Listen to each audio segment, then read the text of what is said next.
In this video, we're going to show you how to install the Upstream O2 sensor on your Volvo XC60 located in your exhaust.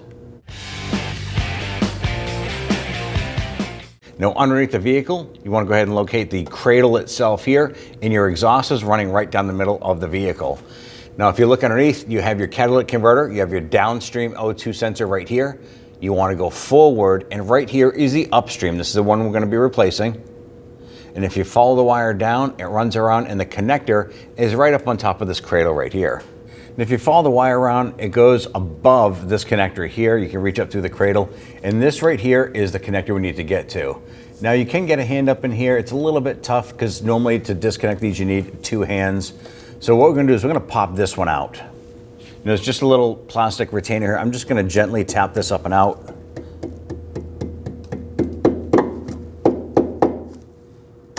Pop that out and pull that wire out of that retainer. It's going to allow me to go ahead and tuck this off to the side.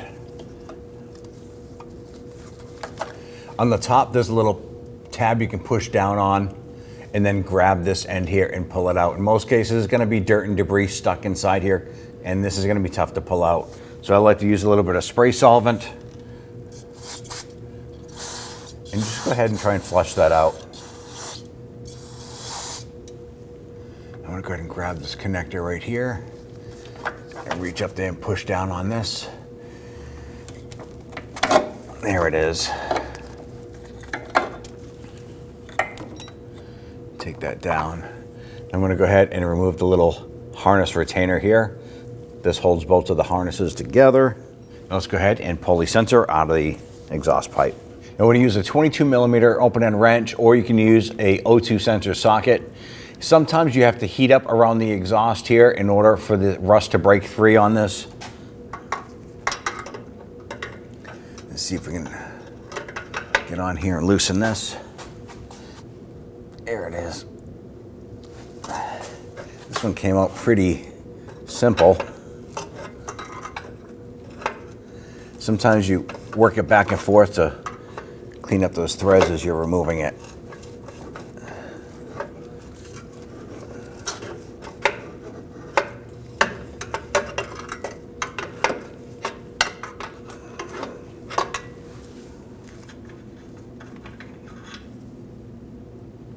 You want to go to remove the plastic cap on the O2 sensor here. Now when you remove it, you want to make sure you don't get any of the anti-seize compound on the end here. If you do, make sure that you clean it. Don't spray it with anything, just gently wipe it off. And you want to go ahead and get this started in. As you rotate it in, you want to rotate the harness with it. You don't want the wires to bind.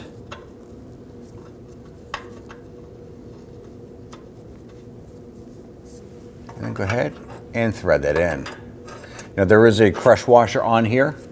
So once you feel that the sensor bottoms out, you want to go ahead and give it a little bit more. You're going to feel that crush washer collapse. And then the sensor itself will get pretty tight, indicating that you're bottomed out and seated.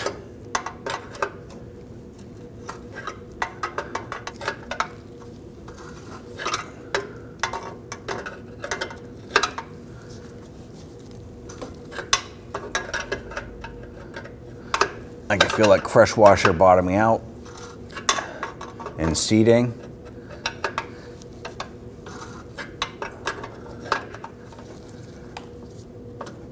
And that's pretty much it. It doesn't want to go much further. I'm just going to check it a little bit. That's it. Now with the sensor installed, let's go ahead and connect the harness here. See if we line that up.